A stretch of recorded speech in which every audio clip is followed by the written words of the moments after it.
मेरा नाम रेखा है। मैं एक छोटे से कमरे में पैदा हुई, जहाँ दरो दीवार था और गरीबों के साए थे, लेकिन प्यार की कोई कमी नहीं थी। मेरे पापा एक प्राइवेट स्कूल में मामूली कर्मचारी थे और माँ लोगों के कपड़े सिलकर हमारी ज़रूरतें पूरी करती थी। छोटे से घर में हम 3 लोग रहते थे और हम तीनों की दुनिया आज भी एक दूसरे के आसपास घूमती थी। माँ अक्सर सिलाई करते हुए कहती, रेखा बेटा, तुम हमें वो दिन ज़रूर दिखाओगी जब तुम्हें देखकर लोग कहेंगे, ये एक मेहनती माँ बाप की बेटी है। मैं हर बार सिर हिला देती, लेकिन दिल में उनकी बात की गूंज देर तक रहती।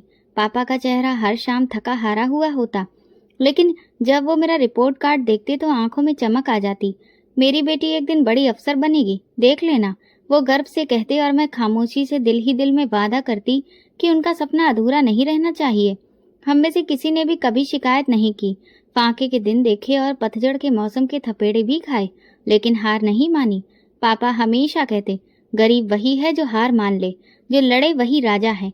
मैं हर एग्जाम में अच्छे नंबर लाती। स्कूल से कॉलेज फिर यूनिवर्सिटी तक रास्ता कठिन जरूर था, लेकिन मैं जानती थी कि अगर मैं हार गई तो मेरे माँ बाप की सारी मेहनत बर्बाद हो जाएगी। और वो दिन आ गया जिसका हमें बरसों से इंतजार था।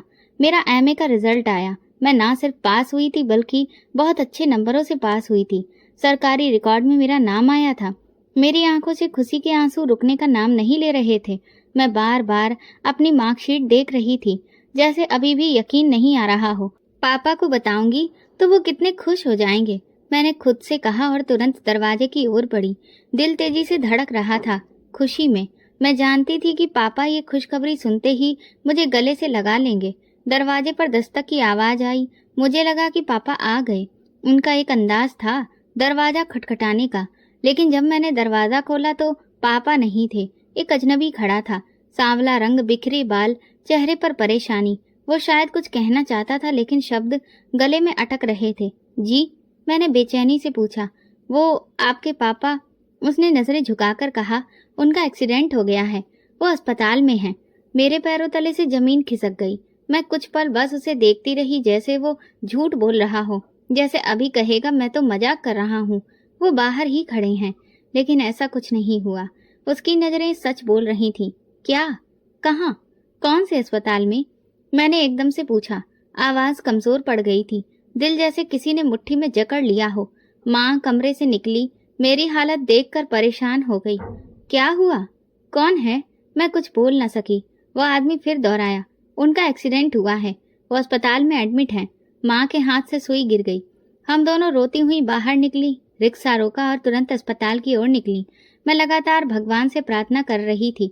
दिल में हजारों बातें चल रही थी, लेकिन एक उम्मीद भी थी। शायद मामूली चोट लगी हो, शायद वो ठीक हो जाएं, शायद ये कोई गलत फहमी हो। लेकिन अंदर ही अंदर मैं जानती थी कि कुछ बहुत बुरा हुआ है। अस्पताल के रास्ते में अजीब सा सन्नाटा था। दीवारों पर लगे उदास रंग, घड़ी की टिक टिक और हर तरफ परेशान चेहरे।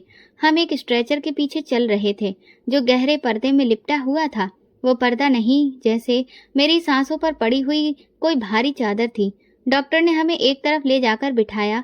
चेहरे पर वही पेशेवर सख्ती थी जो अक्सर बुरे वक्त की खबर लेकर आती है। हमने बहुत कोशिश की है, डॉक्टर बोले। उनकी दोनों टांगों में बहुत गंभीर चोट आई है।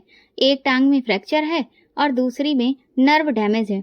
हमें अफसोस है कि शायद वो अब चल ना सकें। माँ कुछ नहीं कह पाई, बस उनके हाथ कांपने लगे। मैंने उनका हाथ पकड़ा, लेकिन खुद भी अंदर से खाली हो चुकी थी। ये वो लम्हा था जहाँ शब्द बेकार हो जाते हैं। जब पापा होश में आए तो उन्होंने सिर्फ एक सवाल किया, रेखा का रिजल्ट आया? मैंने मार्कशीट उनके सामने रख दी, जिसे अपने दुपट्टे में बांध रखी थी। वो मुस्कुराए, जैसे कुछ पल के लिए दर्द भूल गए हों। मेरी बेटी कामयाब हो गई। वो लम्हा जैसे टूटे हुए इंसान की आखिरी रोशनी थी। लेकिन मैं जानती थी अब हमें उनके लिए कुछ बड़ा करना होगा। अस्पताल का बिल, महीनों का इलाज, दवाइयाँ, और हमारे पास कुछ भी नहीं था। हमने 2 दिन बाद पापा को घर वापस ले आए। इलाज अधूरा रह गया था, लेकिन और कोई रास्ता नहीं था। हमने पापा के लिए घर के कोने में एक बेड लगा दिया। माँ उनकी सेवा करती रहती और मैं उनके लिए दवाइयाँ लाने भागती। एक रात माँ चुपचाप बैठी थी, उनकी नजर दीवार की घड़ी पर थी। रेखा, तुम्हें काम करना होगा। मैंने उनकी तरफ देखा। काम? हाँ, अब तुम्हारी पढ़ाई का सपना थोड़ा रुक जाएगा। हम दोनों कुछ ना कुछ करके घर चला लेंगे, लेकिन तुम अब अपने पापा का सहारा बनो। मैंने मना नहीं किया। अगली सुबह मैं जल्दी उठी, शहर के स्कूल, एकेडमी, कोचिंग सेंटर हर जगह जाकर फॉर्म भरने लगी। सीवी पर लिखा था एमए पास, लेकिन चेहरे पर नौकरी की रिक्वेस्ट। 2 दिन बाद फोन आया, एक प्राइवेट स्कूल की रिसेप्शनिस्ट मैडम समीरा ने इंटरव्यू के लिए बुलाया था। मैंने अपना पुराना सूट निकाला और प्रेस किया, जो डिग्री लेते वक्त पहना था, और स्कूल पहुंच गई। छोटा सा स्कूल था, लेकिन साफ सुथरा। दरवाजे पर एक चौकीदार ने नाम पूछा, फाइल देखी और कहा, मैडम आपको अंदर बुलाएंगी। वही स्कूल में टीचर्स को रिक्रूट करती हैं। मैं ऑफिस में दाखिल हुई तो एक सख्त सी नजर वाली औरत सामने बैठी थी। उन्होंने गंभीर नजरों से मेरा सीवी देखा तो, आपने एमए किया है? जी, इंग्लिश में। और एक्सपीरियंस? अभी तो कोई नहीं है, लेकिन मुझे बच्चों से बात करने का शौक है। उन्होंने मुझे कुछ बुनियादी सवाल किए, लेसन पढ़वाया और कुछ डेमो लिया, और फिर चुप हो गई। रेखा, हम सिर्फ एक्सपीरियंस नहीं, लगन भी देखते हैं। कल से आप स्कूल ज्वाइन कर सकती हैं। मैं हैरानी से उनकी तरफ देखने लगी। मैडम वाकई में? जी, बस वक्त की पाबंदी जरूर रहनी है। और हाँ, क्लास 5 की इंग्लिश आपको पढ़ानी है। मैंने उन्हें थैंक यू कहा। दिल जैसे खुशी से धड़क रहा था, और साथ में एक बोझ भी था। अब ये सिर्फ नौकरी नहीं थी, जिम्मेदारी भी थी। मैंने वापस आकर माँ को ये बात बताई तो वो खामोश हो गईं। फिर मेरे सिर पर हाथ रखकर बोली, ये पहला कदम है बेटी, अभी सफर बहुत लंबा है। अगले दिन स्कूल पहुंची तो मुझे क्लास दिखाई गई। बच्चे शोर मचा रहे थे, लेकिन जैसे ही मैंने बोर्ड पर लिखना शुरू किया, खामोशी छा गई। पहली बार जिंदगी में किसी ने मुझे टीचर कहकर पुकारा था। दिन गुजरते रहे, बच्चे मुझे पसंद करने लगे। मैं होमवर्क रात को तैयार करती और अगले दिन स्कूल लेकर जाती। फाइल्स, असाइनमेंट, प्रेजेंटेशन, सब कुछ नया था, लेकिन मैं सीख रही थी। सैलरी ज्यादा नहीं थी, लेकिन इतनी थी कि दवाई आ जाए, कुछ सब्जी आ जाए, बिजली का बिल जमा हो जाए। एक दिन स्कूल के गेट से निकलते वक्त माँ का मैसेज आया, दवाइयाँ खत्म हो गई हैं, वापसी पर लेती आना। मैं बाजार की तरफ रुख कर लिया। पैसों का हिसाब लगाया, 2 दवाइयाँ छोड़नी पड़ी, लेकिन दिल में अजीब सा सुकून था कि कम से कम कुछ कर पा रही हूँ। रात को पापा की आंख खुली, मैं पानी दे रही थी तो कहने लगे, रेखा तुम आजकल बहुत थक जाती हो ना। मैंने मुस्कुराकर कहा, पापा मैं आपकी बेटी हूँ, मैं कभी नहीं थकती। उस रात जब नींद आई तो दिल में एक अजीब सा सुकून था, जैसे अंधेरे में कोई चिराग जल रहा हो, उम्मीद का चिराग। जैसे जिंदगी अब एक रूटीन में ढल रही थी। सुबह स्कूल जाना, दोपहर को वापस आकर घर के काम, शाम को पापा की दवाइयाँ, और रात को अगले दिन की तैयारी। कुछ थकान जरूर हो जाती थी, लेकिन अंदर कहीं एक सुकून था कि मैं अपने हिस्से की जिम्मेदारी निभा रही हूँ। स्कूल में मेरा रोज का नियम था, मैं अपने बच्चों के साथ व्यस्त रहती थी। 5वीं क्लास के वो छोटे छोटे चेहरे कभी सवाल करते तो कभी शरारतें, और कभी खामोशी से मेरी बात सुनते थे। मैं उन्हीं में ही अपनी दुनिया देख रही थी। मैडम, ये पोयम मैं पढ़कर सुनाऊं? एक बच्चे ने हाथ खड़ा किया तो कभी दूसरा कहता, मैडम आज आपने बहुत अच्छा पढ़ाया। मैं धीरे से मुस्कुराकर कहती, बस तुम लोग मेहनत करते रहो, एक दिन तुम सब भी बड़े अफसर बन जाओगे। बच्चों के बीच वक्त का पता ही नहीं चलता था। उनकी मुस्कुराहटें, मासूम बातें मेरी थकान को खींच लेती थी। लेकिन उन दिनों में एक बात मैं अक्सर नोट करती थी। स्कूल के प्रिंसिपल खन्ना साहब मेरी क्लास में बार बार आने लगे थे। कभी अचानक खड़े होकर बच्चों की तारीफ करते तो कभी मेरी मेहनत को सराहते। शुरू शुरू में तो मुझे ये लगा कि ये सब नॉर्मल है, वो क्लासों का रूटीन चेकअप कर रहे हैं, लेकिन बहुत जल्द ही इस बात का अंदाज बदला हुआ महसूस होने लगा। बहुत अच्छी क्लास है आपकी रेखा, खासकर आपके समझाने का तरीका बहुत ही बेहतरीन है।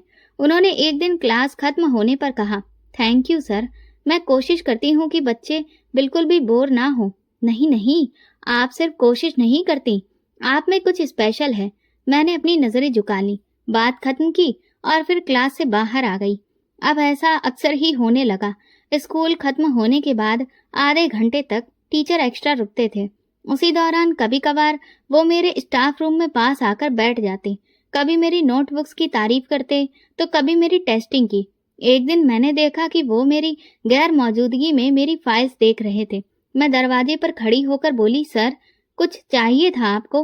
वो चौंक गए, फिर मुस्कुराकर बोले, नहीं बस आपके लेसन प्लान्स देख रहा था, आपने बहुत बेहतरीन काम किया है। Thank you sir. मैं अपनी फाइल्स लेकर बाहर आ गई, लेकिन दिल में कुछ हलचल सी होने लगी। मेरी एक कलीग ने हंसते हुए मुझसे कहा, रेखा लगता है प्रिंसिपल साहब को तुम्हारी बहुत ज्यादा फिक्र रहती है, तुम्हें कोई दिक्कत तो नहीं है? मैंने धीरे से मुस्कुराकर उस बात को टाल दिया। नहीं, वो बस सबकी हिम्मत बढ़ाते रहते हैं, लेकिन अंदर से मैं उस स्पेशल ट्रीटमेंट को समझ नहीं पा रही थी। स्कूल में बहुत सारी टीचर्स थीं, लेकिन वो अक्सर मेरे आसपास ही नजर आते। फिर एक दिन जब मैं छुट्टी के बाद बच्चों की कॉपियां चेक कर रही थी, एक मैसेज आया, प्रिंसिपल साहब आपको अपने ऑफिस में बुला रहे हैं। मैंने कॉपियां बंद की और ऑफिस निकल गई। दरवाजा बजाया, अंदर गई तो वो टेबल के पीछे बैठे थे, चेहरे पर एक खास मुस्कुराहट। बैठ जाइए रेखा। मैं खामोशी से बैठ गई। कमरे में एक लम्हे को खामोशी छा गई। मैं कुछ दिनों से एक बात आपसे कहना चाह रहा था, लेकिन वक्त नहीं मिला। मैंने उनकी तरफ देखा। वो अब कुर्सी से उठकर मेरे पास वाली कुर्सी पर आ गए। दरअसल आप सिर्फ एक अच्छी टीचर ही नहीं बल्कि एक खास इंसान भी हैं। मैंने आपको नोट किया है। आप में वो बात है जो बहुत कम लोगों में होती है। मैं खामोश रही, बस नजरें उनके चेहरे पर जमा दी। उनके अंदाज में एक अजीब सी बात थी। मैं आपको पसंद करता हूँ रेखा। ये सुनते ही मेरे पूरे शरीर में जैसे सन्नाटा पसर गया। मैंने नजरें झुका ली, शब्द जैसे बंद हो गए। मैं जानता हूँ आपको ये बात ठीक नहीं लगेगी, लेकिन ये मेरे दिल का एहसास था। मैंने धीरे से बहुत ही साफ शब्दों में कहा, सर मैं सिर्फ एक टीचर हूँ यहाँ, और मेरी जिंदगी में इस वक्त और कुछ भी सोचने की कोई गुंजाइश नहीं है। वो धीरे से हंसे। अरे नहीं, मैं कोई जबरदस्ती नहीं कर रहा, मैं तो बस दिल की बात बता रहा हूँ।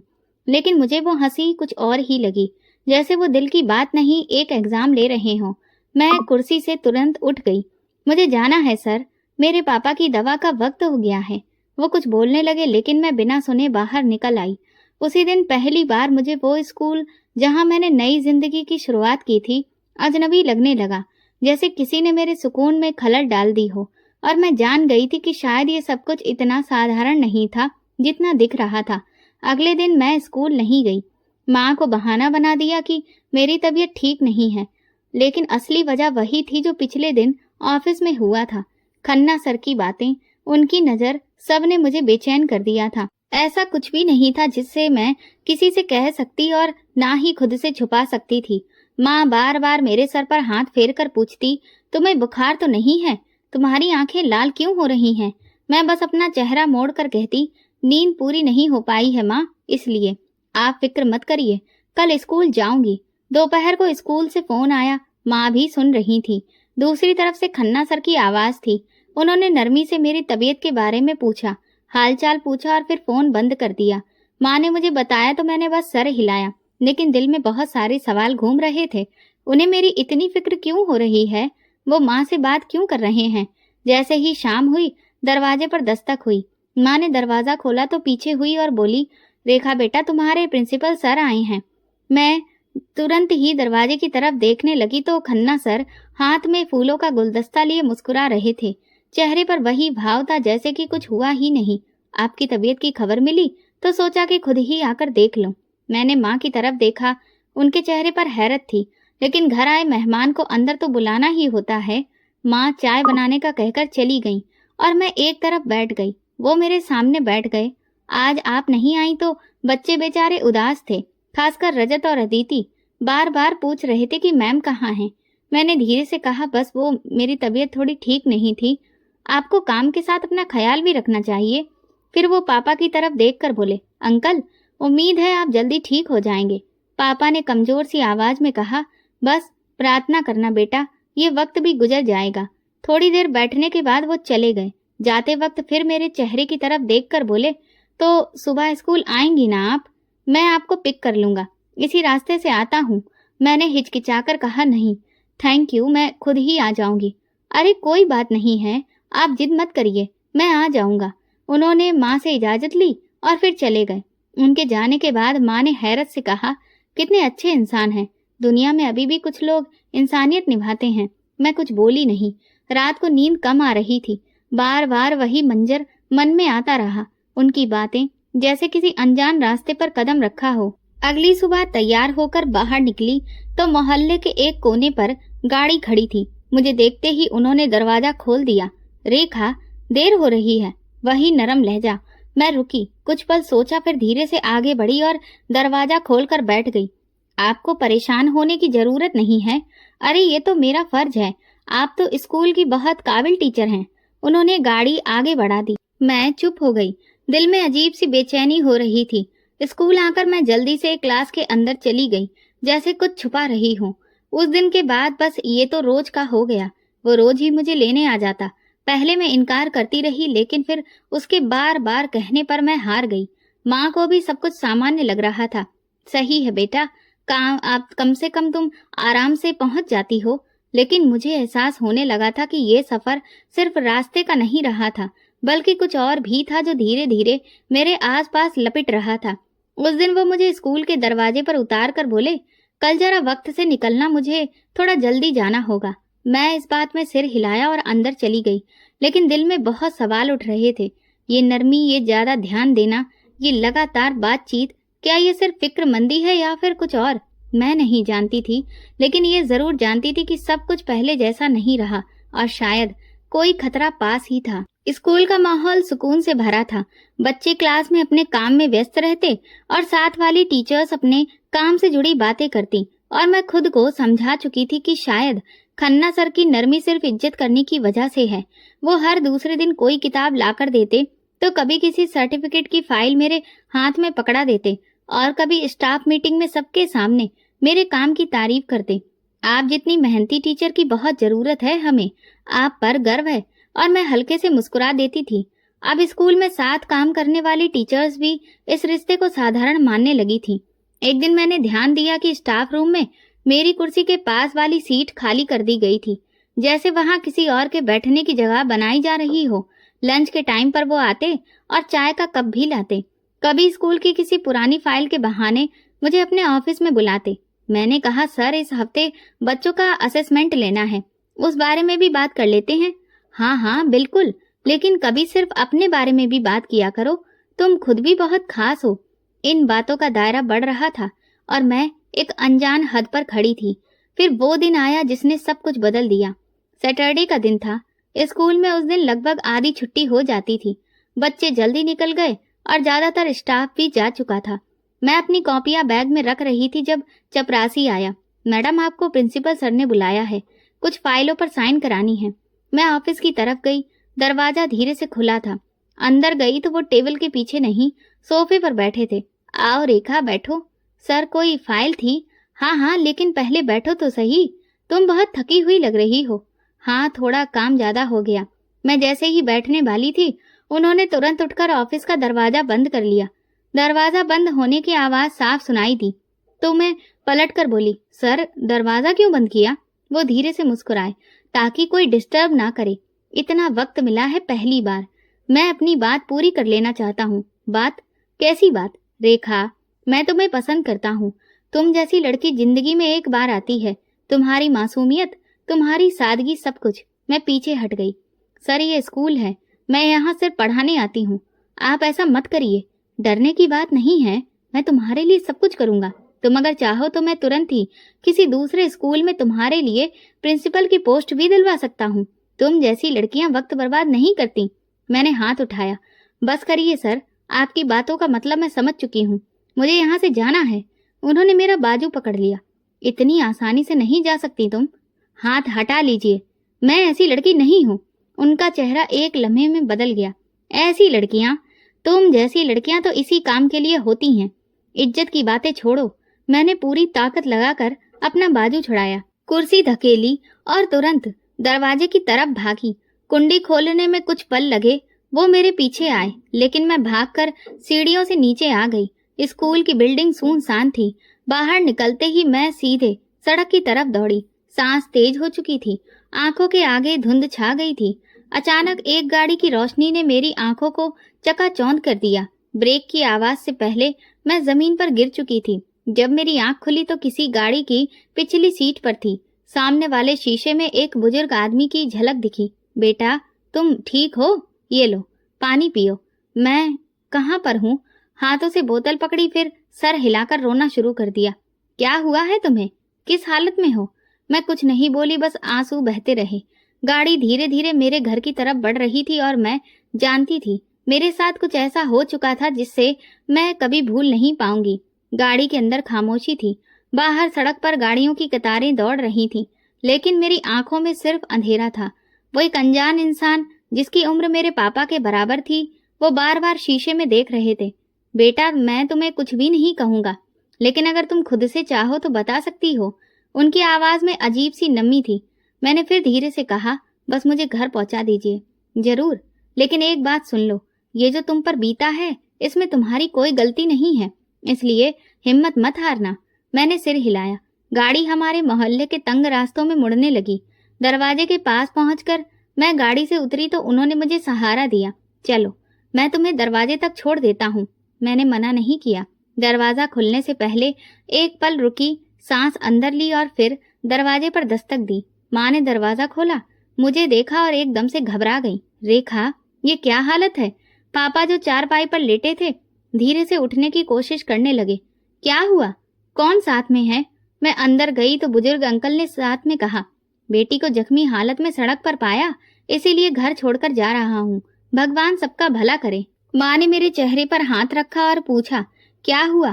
पापा ने जैसे ही मुझे देखा उनकी आंखें कुछ पलों के लिए मेरी आंखों में रुक गईं, फिर उनके होंठ कांपने लगे। वो ताकत लगाकर उठने की कोशिश कर रहे थे, लेकिन उनका शरीर साथ नहीं दे रहा था। और फिर अगले ही पल उनके मुंह से जोरदार कराहने की आवाज निकली। माँ चिल्लाने लगी, रेखा, बाहर से जल्दी किसी को बुलाओ। मैं बाहर दौड़ी। पास के घर से रमेश अंकल जल्दी से दौड़ कर आए। उन्होंने रिक्शा बुलवाया, पापा को उठाकर बाहर लेकर आए। मैं और माँ दोनों ही रो रहे थे, भगवान से प्रार्थना कर रहे थे। कुछ समझ नहीं आ रहा था। अस्पताल के इमरजेंसी वार्ड में पापा को एडमिट करने के बाद डॉक्टर ने कुछ देर बाद कहा कि हमें बहुत अफसोस है, लेकिन दिल का दौरा जानलेवा साबित हुआ। मैं जमीन पर बैठ गई और बस दीवार का सहारा लेकर खड़ी रही। आंखें सूख चुकी थीं, जैसे रोना भी भूल चुकी थी। पापा, वो इंसान जिसने मेरी पूरी जिंदगी मेरे लिए कुछ न कुछ बचाकर रखा, आज खुद हमेशा के लिए खत्म हो चुके थे। एक खामोशी थी जो मेरे अंदर जम गई थी। 3 दिन तक घर में दुख का माहौल रहा। मोहल्ले वालों ने पापा की अंतिम विदाई में मदद की, लेकिन जैसे ही चौथा दिन आया तो मकान मालिक आ गया। उसके हाथ में कागज था और बात करने के तरीके में वही पुरानी कठोरता। देखिए आंटी जी, आप जानती हैं कि आपके स्वर्गीय पति के इलाज के वक्त भी मैंने किराया माफ कर दिया था, लेकिन अब ये घर तो मुझे खाली करवाना होगा। माँ रोकर बोली, हम कहाँ जाएंगे? अभी तो हमें संभलना भी ठीक से नहीं आया है। मुझे बहुत अफसोस है, लेकिन मेरी अपनी मजबूरियां हैं। 2 दिन का वक्त देता हूँ, फिर आकर खुद देखूंगा। वो ये कहकर चला गया, लेकिन उसके शब्द हमारे कानों में गूंजते रहे। हम दोनों खामोश थे। घर जो कभी हमारा सहारा था, अब वो भी हमें अपने सहारे से निकाल रहा था। अगली सुबह माँ ने मुझसे कहा, किसी से मदद मांगनी पड़ेगी, लेकिन मन कसक उठा। वो चुप हो गई, फिर बोली, वो बुजुर्ग जो तुम्हें घर छोड़कर गए थे, शायद भगवान ने उन्हें हमारी मदद के लिए ही भेजा हो। मैं थोड़ी देर सोचती रही, फिर मोहल्ले में किसी से उनका पता पूछा तो पता चला कि वो पास ही के इलाके में रहते हैं। अगले दिन हम उनके घर गए। दरवाजा खुला, अंदर एक आंगन था। वो खुद दरवाजे पर आए और हमें देखकर चौंक गए, फिर इज्जत से अंदर बुलाया। माँ ने उन्हें सब कुछ बताया। वो सुनते रहे, फिर उठकर अंदर गए। थोड़ी देर बाद बाहर आए। आप लोग मेरे घर में नहीं रह सकेंगे, मेरी पत्नी नहीं मानेगी। माँ का चेहरा उतर गया। लेकिन सर्वेंट क्वार्टर खाली है, अगर कुछ वक्त की जगह चाहिए तो आप लोग वहां रह लीजिए और घर के छोटे मोटे काम संभाल लीजिए। माँ ने उनके पैरों को हाथ लगाना चाहा, लेकिन उन्होंने रोक दिया। ये वक्त इंसानियत का है, एहसान दिखाने का नहीं। हमने उनका वो ऑफर अपना लिया। उसी शाम हम अपना सारा सामान समेटकर सर्वेंट क्वार्टर में आ गए। टूटे हुए पलंग, जंग लगे बर्तन और दीवारों पर सीलन, लेकिन सर पर एक छत मौजूद थी। सर्वेंट क्वार्टर में हमारा पहला दिन खामोशी से गुजरा। वो छोटा सा कमरा जिसमें एक पंखा भी मुश्किल से चला था, दीवारों पर सीलन और फर्श पर फटी हुई चटाई थी, लेकिन फिर भी हम शुक्रगुजार थे, क्योंकि ये किसी फुटपाथ से तो बेहतर ही था। अंकल, जिन्हें अब मैं दिल ही दिल में चुप रहने वाले एक दिलदार इंसान कहने लगी थी, रोज सुबह ऑफिस जाते और शाम को खामोशी से वापस आते। उनकी पत्नी संगीता आंटी एक तेज मिजाज औरत थी। उनकी नजरों में हम सिर्फ एक बोझ थे। अंदर का कमरा और आंगन भी साफ कर दो और किचन के बर्तन धोकर रख देना। वो अक्सर माँ से सख्त लहजे में बात करती थी। माँ कुछ कहे बिना काम करती और मैं स्कूल के बच्चों की पुरानी कॉपियां और पेंसिल जमा करके मोहल्ले के कुछ बच्चों को पढ़ाना शुरू कर चुकी थी। शुरुआत में तो सिर्फ 2 बच्चे ही आए। दोनों भाई बहन थे, साथ वाले क्वार्टर में रहते थे। मैंने उन्हें मुफ्त में पढ़ाना शुरू किया था ताकि कुछ बात बने और बात फैले भी। धीरे धीरे और बच्चे आ गए। मैं शाम को बच्चों को आंगन में बिठाकर क्लास लेती और माँ खिड़की के पीछे से देखती रहती। कितना अच्छा पढ़ाती हो तुम, भगवान करे तुम्हारी किस्मत भी पढ़ाने वाले जैसी ही हो जाए, वो अक्सर कहती। एक दिन संगीता आंटी ने मुझे पढ़ाते हुए देख लिया तो उनका चेहरा कड़वाहट से भर गया। ये क्या ड्रामा है? अगर मैंने तुम्हें यहाँ पर रहने दिया है तो तुम्हें यहाँ स्कूल खोल लिया। आंटी ये छोटे बच्चे हैं, पढ़ लेंगे तो कुछ पैसे भी आ जाएंगे। ये क्वार्टर रहने के लिए दिया है, कारोबार के लिए नहीं। अंकल से बात करूंगी शाम को। उस रात मुझे लगा कि शायद कल हमें यहाँ से भी निकलना होगा, लेकिन अंकल ने शाम को कुछ भी नहीं कहा। बस संगीता आंटी ने खामोश रहना ही बेहतर समझा। अब मेरे पास इतने बच्चे हो चुके थे कि महीने के आखिर में 1000 रुपए बच गए। मैंने किताबों के लिए पुराने बुक स्टॉल देखे, कुछ पिछले साल के यूपीएससी के नोट्स मिले, वो खरीदे। माँ ने हैरत से पूछा, ये क्या है? माँ, मैं यूपीएससी की तैयारी करना चाहती हूँ। माँ कहने लगी, ये क्या होता है? सरकारी अफसर बनने का इम्तिहान, जो मैंने पापा के सपनों में देखा था वही। माँ कुछ देर सोचकर बोली, पढ़ो तो सही, शायद ये रास्ता ही हमारे लिए बेहतर भविष्य का मुकाम बन जाए। अब मेरे दिन का एक नया शेड्यूल बन गया। सुबह जल्दी उठकर घर के काम, बर्तन कपड़े धोना, फिर शाम को ट्यूशन और रात को यूपीएससी की किताबें। मैंने दीवार पर एक कील पर कैलेंडर टांग दिया। हर दिन के साथ एक नया गोल लिखती और जब भी कोई छोटा सा भी गोल पूरा होता तो उसे लिखे हुए टारगेट के आगे स्टार बना देती। ये सितारे भले ही किसी को दिखाई नहीं देते थे, लेकिन मेरे लिए वो उम्मीद की रोशनी थे। अंकल एक दिन आंगन से गुजरते हुए रुक गए। रेखा, तुम वाकई में यूपीएससी की तैयारी कर रही हो? हाँ अंकल, कोशिश कर रही हूँ। उन्होंने कुछ देर सोचकर कहा, बेटा, किस्मत का रिश्ता मेहनत से ज्यादा लगातार कोशिश और इरादे से पक्का होता है। बस कभी हार मत मानना। बस उनकी ये बात याद रह गई। रात को जब भी आंख लग जाती तो वो बात दिमाग में घूम जाती। अक्सर बच्चे जाते जाते मुझे कह जाते, मैडम आप तो ऑफिसर बनने वाली लगती हैं। और मैं दिल ही दिल में कहती, हाँ अब मैं बनूंगी। लेकिन संगीता आंटी अक्सर अपनी नाक चढ़ाकर देखती थी, लेकिन अब वो कुछ नहीं कहती थी। शायद उन्हें अंदाजा हो गया था कि ये लड़की चुपचाप मगर लगातार किसी बड़ी चीज की तरफ बढ़ रही है। एक दिन माँ ने मुझसे कहा, देखो रेखा, अगर कभी भी पैसों की कमी हो तो मेरे जेवर बेच देना, लेकिन पढ़ाई मत छोड़ना। नहीं माँ, आपके जीवन की आखिरी सिद्दत है ये, मैं कुछ भी कर लूंगी। उसी दिन मैंने फैसला किया कि अगले महीने एडमिशन की फीस जमा करनी ही है।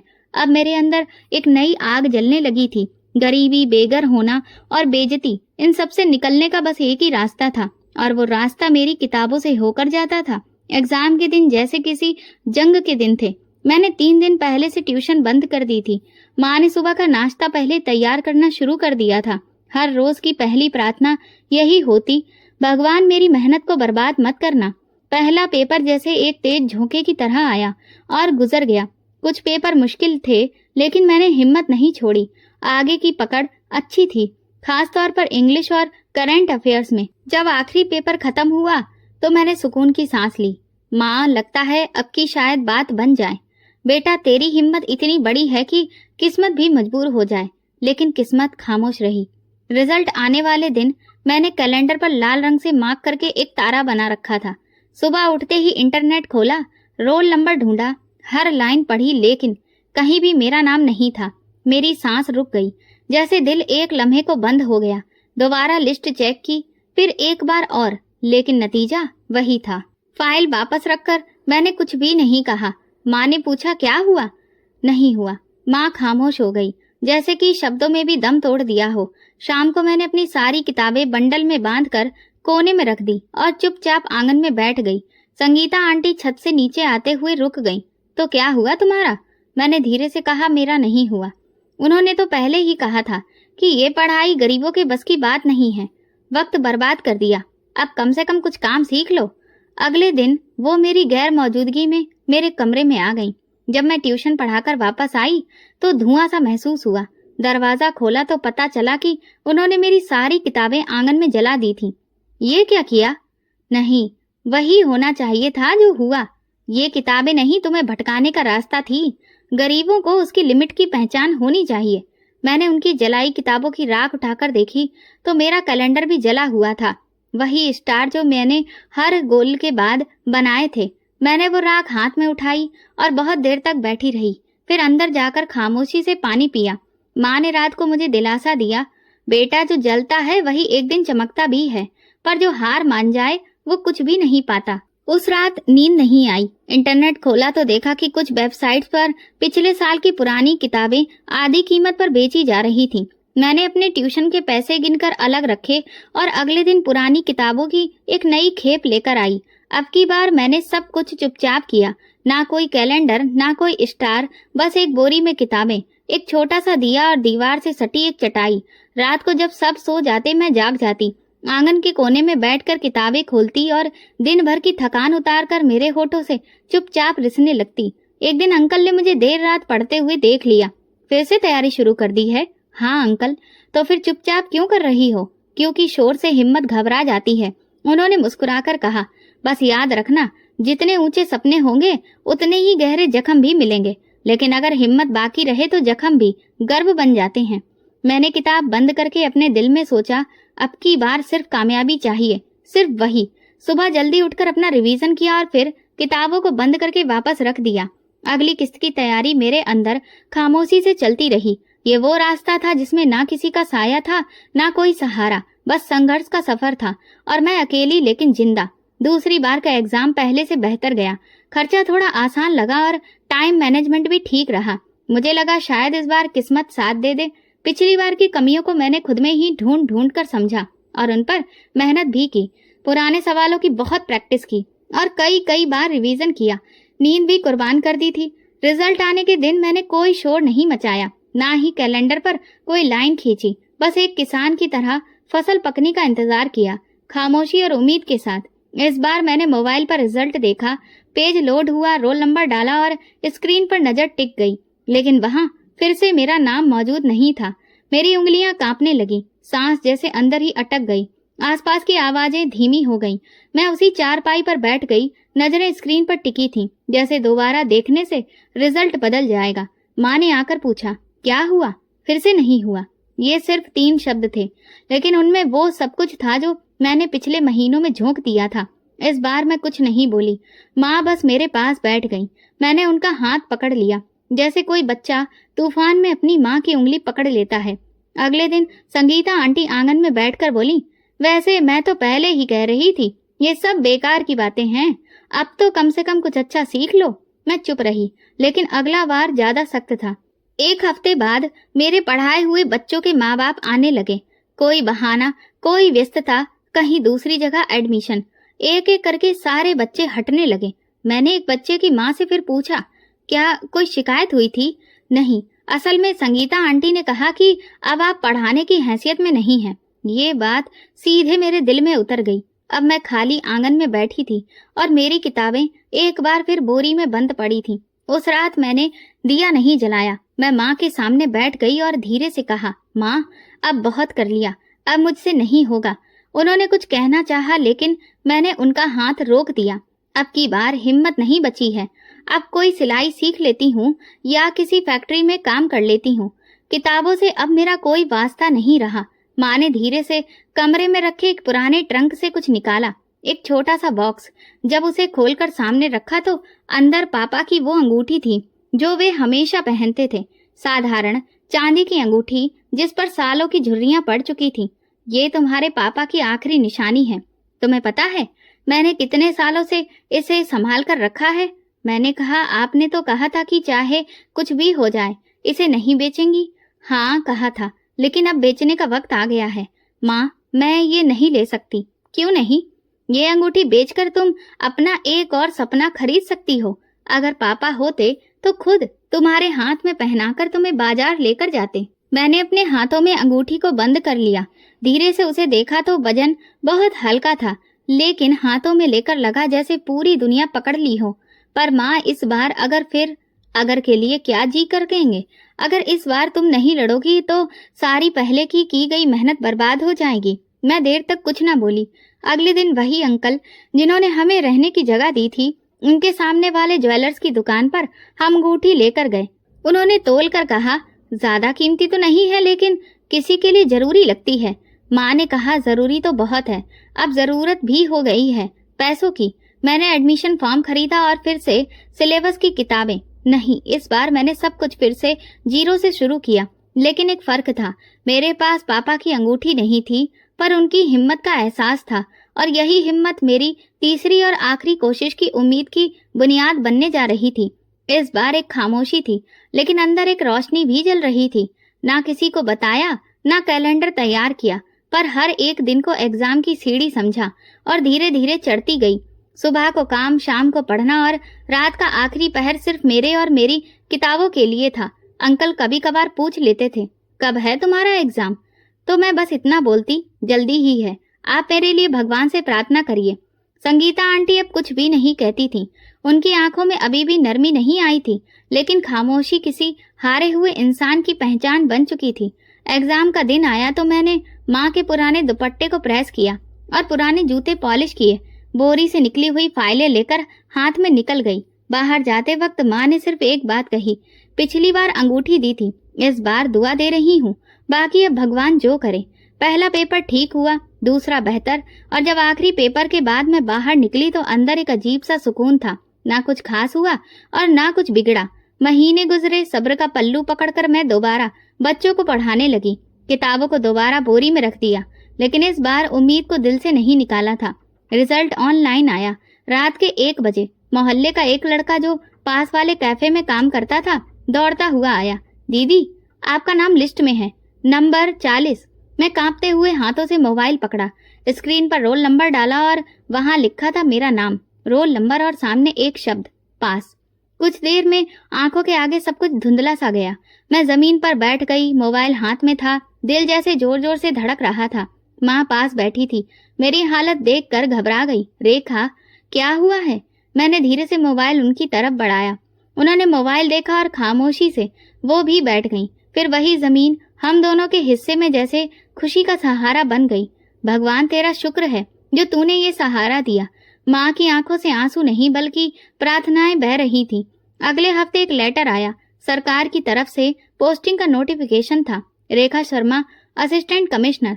सरकारी घर का एड्रेस था और साथ में एक छोटी सी चाबी भी। ये चाबी किसके लिए है? माँ ने पूछा। एक नई जिंदगी के लिए माँ। जब हम पहली बार सरकारी बंगले के दरवाजे पर पहुंचे तो माँ ने दरवाजे को हाथ लगाकर कहा, तूने पापा का सपना सच कर दिखाया बेटी। अंदर दाखिल होकर जैसे हर कमरा एक कहानी सुना रहा था। एक वक्त था कि सीलन से भरी हुई दीवारों के बीच पड़ रही थी। आज दीवारों पर सफेद रंग और खिड़कियों से धूप अंदर आ रही थी। गाड़ी दरवाजे के सामने खड़ी थी, छोटे से सरकारी झंडे के साथ। ड्राइवर ने इज्जत से कहा, मैडम कोई जगह बताइए। मैंने कहा, पहले एक पुराना मोहल्ला है, वहां जाना है। हम दोबारा से उस घर के सामने खड़े थे जहां सर्वेंट क्वार्टर में हम रहते थे। दरवाजा खुला, अंकल सामने खड़े थे। वो चौंक गए। संगीता आंटी भी बाहर आईं। उनकी आंखें मेरी गाड़ी पर गईं, फिर मुझ पर।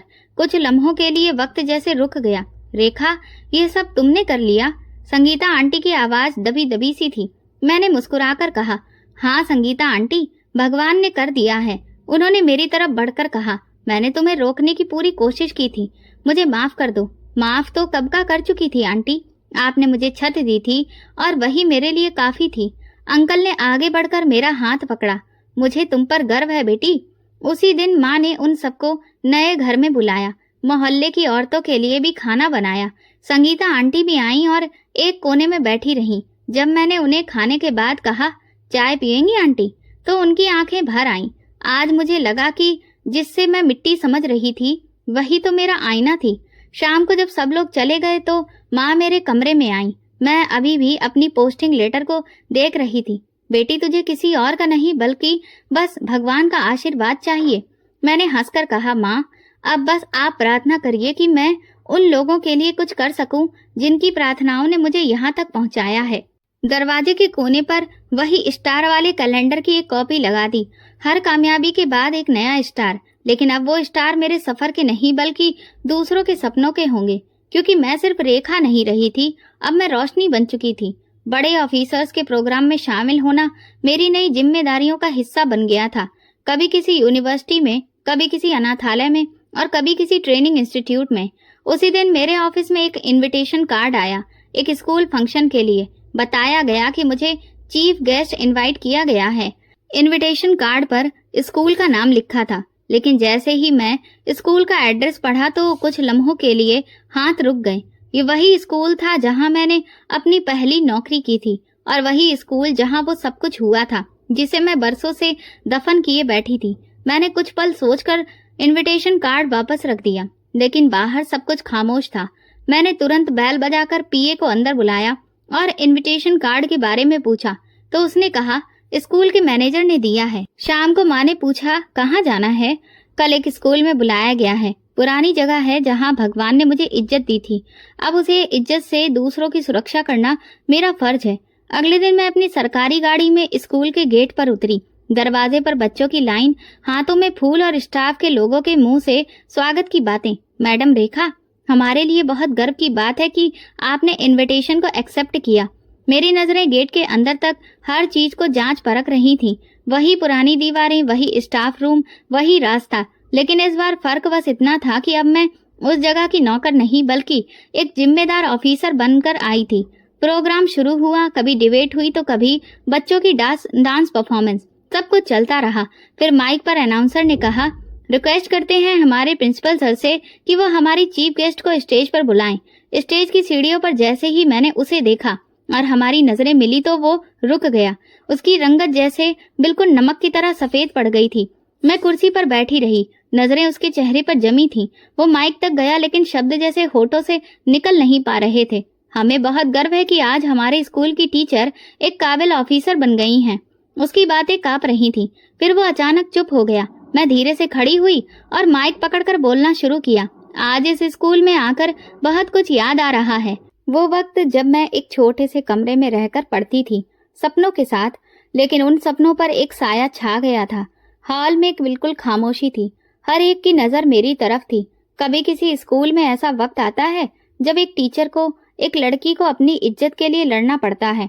उसे जैसे इसका रखवाला होना चाहिए था। खन्ना के माथे पर पसीना आने लगा। उसने नजरें चुराई। कुछ साल पहले इसी स्कूल में प्रिंसिपल ने एक टीचर की इज्जत पर हाथ डालने की कोशिश की थी। वो लड़की भाग निकली, लेकिन वो जख्म उसके साथ रह गया। लोगों की भीड़ में कानाफूसी शुरू हो गई। स्टाफ के मेंबर एक दूसरे की तरफ देखने लगे। आज वही लड़की इसी स्कूल में वापस आई है, लेकिन वो खामोश नहीं है, इंसाफ के साथ आई है। मैंने सिक्योरिटी को इशारा किया। बाहर खड़े पुलिस वाले अंदर दाखिल हुए। खन्ना को हिरासत में लिया जाए और पूरे स्कूल की तलाशी ली जाए। एक शोर उठने लगा। खन्ना पीछे की तरफ बढ़ा, लेकिन पुलिस वालों ने उसे पकड़ लिया। ये क्या हो रहा है? वो चिल्लाया। ये वही है जो बरसों पहले होना चाहिए था, मैंने ठंडे लहजे में बोला। तलाशी के दौरान स्कूल के स्टोर रूम से कुछ मोबाइल, कुछ सीडीज और डायरियां बरामद हुई। उनमें बच्चियों की तस्वीरें, रिकॉर्डिंग्स और धमकी भरे नोट्स भी थे। पुलिस ने सब कुछ जब्त कर लिया। कुछ लड़कियां सामने आई, आंखों में आंसू, दिल में डर, लेकिन अब उनके लिए सहारा मौजूद था।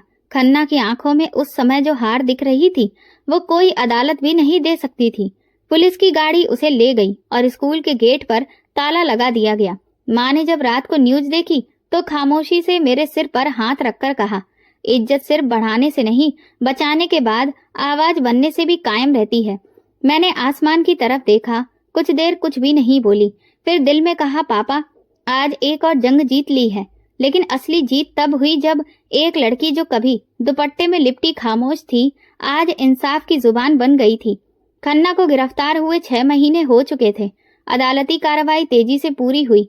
गवाहों के बयान, मौके पर मौजूद सबूत और लड़कियों की गवाही ने केस को और मजबूत बना दिया था और फिर उसे मुजरिम करार दे दिया गया।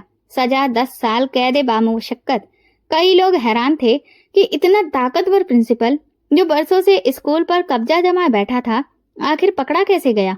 और जिन्हें हैरत नहीं थी वे खामोश थे, क्योंकि वे जानते थे कि आवाज तो थी लेकिन किसी ने सुनी नहीं थी। मीडिया ने खबर को खूब उठाया। फलाना प्रिंसिपल घोटाले में सजा याफ्ता, एक लड़की की हिम्मत ने कई बच्चियों की जिंदगी बचाई। ये सुर्खियां कुछ दिन खबरों की शान में 4 चांद लगाती रहीं, लेकिन फिर खबरें बदल गईं। पर मेरे लिए खबर बदली नहीं, पूरी हुई थी। जेल में खन्ना ने कुछ दिन गुजारे। फिर एक दिन खबर आई कि उसे अचानक स्ट्रोक पड़ा। पैरालाइसिस ने उसके शरीर का आधा हिस्सा बेकार कर दिया। अब वो न बोल सकता था न चल सकता था। अस्पताल के एक वार्ड में एक कोने में पड़ा रहता, नजर छत पर, होंठ बंद। मैंने ये सुना तो बस एक बात कही, ये कानून की सजा नहीं, वक्त का इंसाफ है। मेरी जिंदगी में अब शांति आ चुकी थी। नए गोल, नए केस, जनता की सेवा और मेरी माँ जो मेरे ऑफिस के कमरे में साथ बैठकर सिलाई करती थी। ये टेबल, ये कुर्सी कभी सपना लगती थी, लेकिन अब तो सच्चाई है। माँ अक्सर कहती, मैंने कभी सोचा नहीं था कि मेरी बेटी इस कुर्सी तक पहुंचेगी। मैं उनसे एक बार कहा, माँ, सपने हकीकत बन जाएं तो दिल और ज्यादा काम करने के लिए चाहता है। कई बार लड़कियां जिन्हें कोई परेशान कर रहा होता था शिकायत लेकर आती। मैं थोड़ा सा उन्हें पर्सनल तौर पर देखती और मुझे उनमें अपना पुराना अक्स दिखाई देता। वो कहती, रेखा मैडम, आपसे मिलकर हमें हिम्मत मिली। आपने जो किया वो हर लड़की के लिए एक नया रास्ता है। मैं सिर्फ इतना कहती, हिम्मत कभी खामोश नहीं होनी चाहिए, बस यही काफी है। एक दिन स्कूल से वापसी पर एक छोटी बच्ची ने मेरे पास आकर पूछा, मैडम आपके पापा क्या करते थे? मैं कुछ देर चुप रही, फिर मुस्कुराकर कहा, वो सपना देखा करते थे। एक हफ्ते बाद मुझे नेशनल एजुकेशन से जुड़े एक प्रोग्राम में बुलाया गया। वही प्रोग्राम जहां देश भर के ऑफिसर, साथी और बड़े बड़े ज्ञानी लोग मौजूद थे। स्टेज पर मेरा नाम पुकारा गया। जब मैं माइक के सामने खड़ी हुई तो नजर भीड़ पर गई। कई चेहरे अजनबी, कुछ जाने पहचाने, लेकिन एक एहसास सभी में था, बदलाव की उम्मीद। मैंने बोलना शुरू किया, मुझे बचपन में कहा गया था कि तुम गरीब हो, तुम्हारे लिए किताबें नहीं सिर्फ काम है। जब मैं बड़ी हुई तो कहा गया कि तुम एक लड़की हो, तुम्हारे लिए पढ़ाई नहीं, इज्जत छुपाने की जगह होनी चाहिए। फिर कहा गया कि तुम कौन होती हो। हॉल में पूरी तरह से खामोशी छा गई थी, लेकिन मैंने ये सुना और फिर दिल में एक फैसला किया कि मैं बनूंगी वो आवाज जो सुनी जाए, वो रोशनी जो अंधेरे को काट दे, वो अधिकार जो झिझके नहीं सवाल बन जाए। पूरा हॉल तालियों से गूंज उठा। मैंने बात खत्म की और स्टेज से नीचे उतरते हुए दिल में एक सुकून महसूस किया। रात को घर आई तो माँ दरवाजे पर मेरा इंतजार कर रही थी। वहाँ सब कैसा था? सब ठीक था माँ। एक और बात सुनी है, लोग कहने लगे हैं कि लड़कियां अब रेखा बनना चाहती हैं। माँ ने मेरा माथा चूमा, तू बस हमेशा ऐसी ही रहना। कमजोरी की आवाज बना। उस रात मैंने अलमारी खोली और एक लिफाफा निकाला। उसमें पापा की पुरानी तस्वीर थी, वही तस्वीर जो हमने फ्रेम नहीं करवाई थी।